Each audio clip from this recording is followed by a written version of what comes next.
নমস্কার। কবিগুরু রবীন্দ্রনাথ ঠাকুরের হঠাৎ দেখা।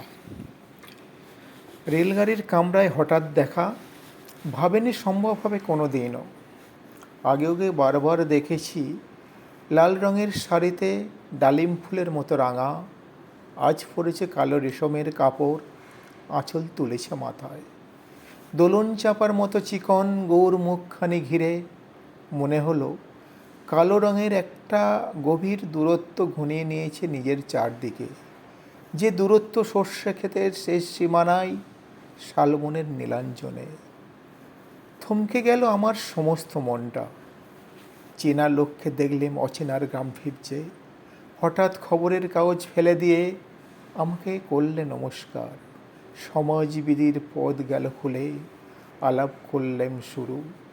কেমন আছো, কেমন চলছে তোমার সংসার, ইত্যাদি ইত্যাদি। সে রইল জানালার বাইরের দিকে চেয়ে, যেন কাজের দিনের ছোঁয়া পার হওয়া চাহনিতে দিলে অত্যন্ত ছোট দুটো একটা জবাব। কোনোটা বা না দিলেন, বুঝিয়ে দিলে হাতের অস্থিরতা। কেন এসব কথা, এর চেয়ে অনেক ভালো চুপ করে থাকা।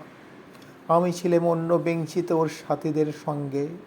এক সময় আঙুল নেড়ে জানালার কাছে আসতো, মনে হলো কম সাহস নয়, বললুম ওর এক বেঞ্চিতে। গাড়ির আওয়াজের আড়ালে বললে মৃদুস্বরে, কিছু মনে করো না, সময় কোথাও নষ্ট করো না, আমাকে নামতে হবে পরের স্টেশনে, জুড়ে যাবে তুমি, দেখা যদি হবে আর কোনো দিনই। তাই প্রশ্নটা জবাব এতকাল থেমে আছে, শুনবো তোমার মুখে, সত্য বলবে তো? আমি বললেম বলবো। বাইরের আকাশের দিকে তাকিয়ে শুধলো, আমাদের গেছে যে দিন, একেবারেই কি গেছে, কিছুই কি নেই বাকি।